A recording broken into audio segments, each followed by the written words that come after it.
Well, someone actually requested this, and I think it was because it was a common writer who plays Nintendo 64, or maybe he's powered by Nintendo 64.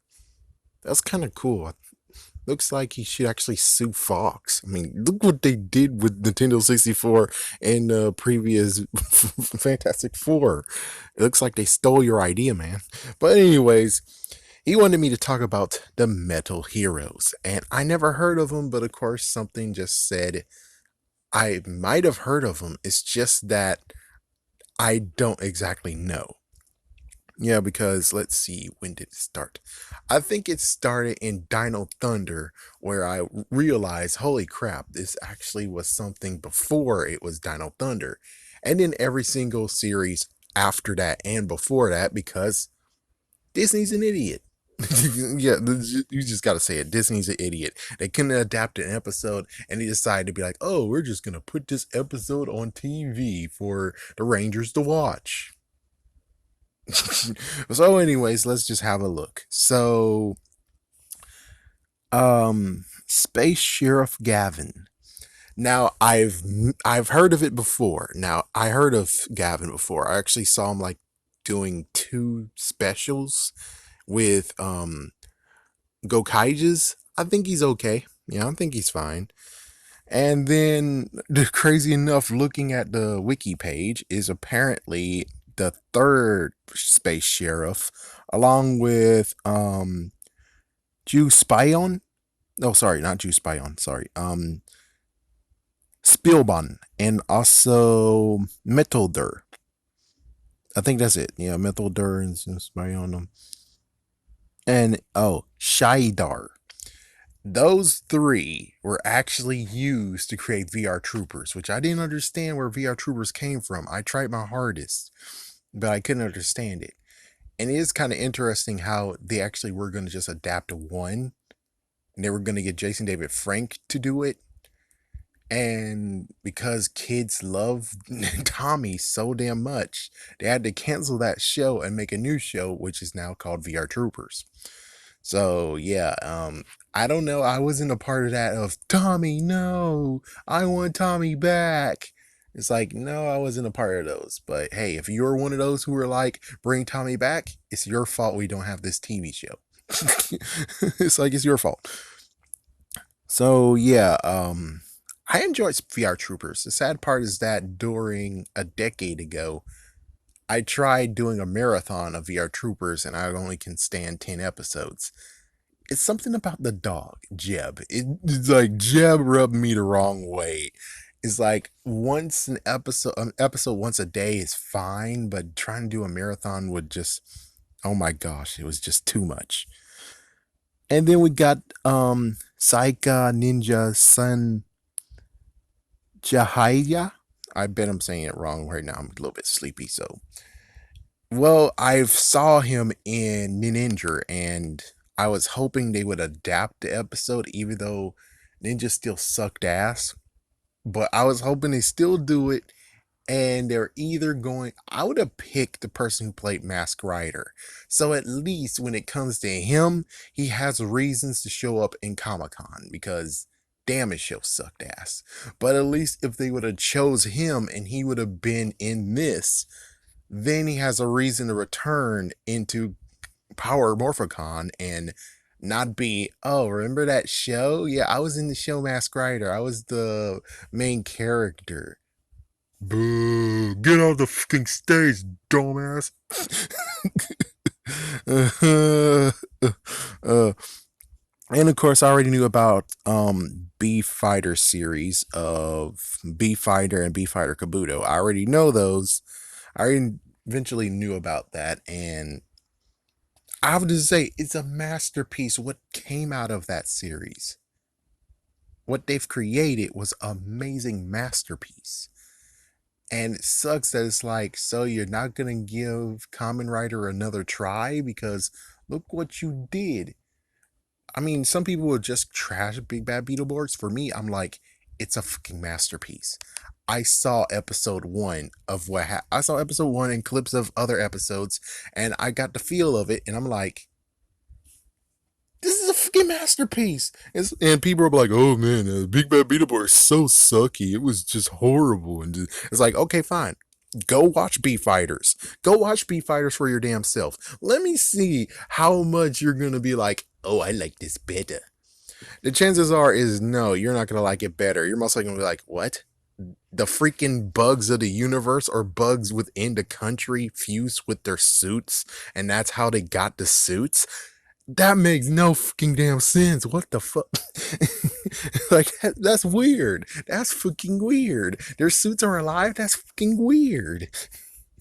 I'm shocked that they didn't go the whole freaking symbiote thing of where their suits actually have minds of their own sometimes and they go find honey or whatever they eat. The beetles eat, or ladybug or stag. It's like, yeah, I'm shocked that that didn't happen. It's like, I'm shocked that it didn't happen and I don't even have proof that it didn't happen. It's like, yeah, I don't know. It might have happened. And if so, oh, good Lord, that's a crazy episode. But hey, this is material you use. But Beetleborgs, it's completely different from the freaking content to the point of where it's like it's amazing. Yes, it's kind of goofy that they have monsters, a vampire and werewolf and a mummy and Frankenstein. Yes, it's goofy, but they made it work for them. They made it work. It was pretty good. It was freaking awesome. They didn't really bother me that much. They weren't like how it is these days with Victor and Monty and freaking Ben and Betty, and the list goes on. Not really, list goes on. It's just those two, and then we could say Bulk and Spike, but I don't think they really were that horribly bad. Yeah, especially since they got Bulk, and just gives you the question of how the frick did Bulk go from most likely a rich millionaire or billionaire with a freaking hotel franchise, even though it might be just one, but I'm pretty sure they would have blew up. And then he's like, okay, Skull, buy me out. I'm gonna go on my own. And then I don't know, drugs, not gonna say drugs, but gambling, alcohol. We don't know what Bulk freaking likes, what tickle his but it's like he lost all that damn money and now he's living in squalor. And I'm like, how the fuck did that work? And Skull, notice Skull, when he shows up at the end of the series, he shows up like a rich dude. So I'm like, this helps my freaking theory, but it makes it worse where it's like, I don't really know why the hell is he actually living like a piece of I'm just saying. I'm just fucking saying. Oh my gosh, I have no idea what happened there. But at least they're not as a hindrance as the previous ones, and sadly, they're going to still continue on with the comic relief. So, yeah, it's kind of sad that people will poo poo and go right on Beetleborgs, but I'm like, so the comic relief in Beetleborgs is worse than the ones we got now? And the correct answer is no. No. Beetleborgs actually knew how to balance stuff. Back in the day, they knew how to balance freaking funny stuff. They knew how to balance it. And then eventually they wiped it out. And I know I'm just saying the same thing for the previous video, and I'm supposed to be talking about Metal Fighters.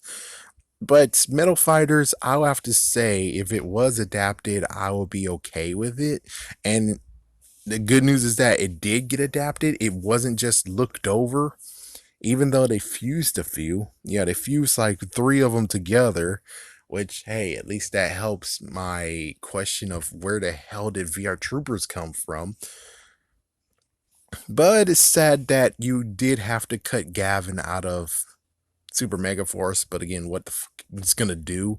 It's like, yeah, what the fuck he's gonna do? They're just gonna make him a silly bastard, and then the freaking ninja guy, they're gonna make him a freaking damn bastard too. Where it's like, I guess I'm glad that they didn't have these characters in the Power Rangers series. I'm glad. But on the other hand, it's like, but they could have just made the ninja guy be the, or it's hard to do. It's like, I would have just liked the ninja guy actually have been, I know I, Jiraiya, Jiraiya. Anyways, him. I would have liked him to have at least been the freaking leader of the group. I mean, I would have liked him to actually have been the one who gives counsel when it comes to training and stuff. That would have been kind of cool. I also would have said Ninjor. Bring Ninjor back because you sure didn't have him in Super Mega Force, did you? And it's like, yeah, bring Ninjor back, allow him to be the leader, be the mentor for a change, and that would have been cool. But no, no, no, and just cut everything, cut all of them out of it, cut every single one of them out of it. But it's crazy that they don't have them anymore. Yeah, it stopped in 1999, 1980, 1998. So they started in 1982 and ended in 1998. And I will say, yes, they have a brand new series coming out, or at least they lived on in the movies, in quotations, movies. Which, let's see. Yep, they lived on in the movies. Yeah, it's like they're trying to make sure they can relaunch the Space Sheriff. And that's about it. Besides, apparently, there's a Space Squad episode 0, Girls in Trouble. Not sure what that is. And that's cool. Oh, here we go. Here's something cool. Um, Jew Spy On actually has been licensed for release markets in the US. So basically, 2 years ago, apparently, Jew Spy On is available for us. I guess that's cool. It's like, yeah, I guess that's cool. So yeah, for everyone in America, well, cool. Now let's see what Juice Spy On is, anyways. Right quick. Juice Spy On is hmm, Justice Champion. And it aired in Brazil too. Yes, 46 episodes, and they don't even show any photo of him. Thanks, jerk. Galaxy Bible? Corrupt Mega Beast? Satan? Like, oh, what the frig is this? Oh, what the frig is this, man? Oh, what the frig?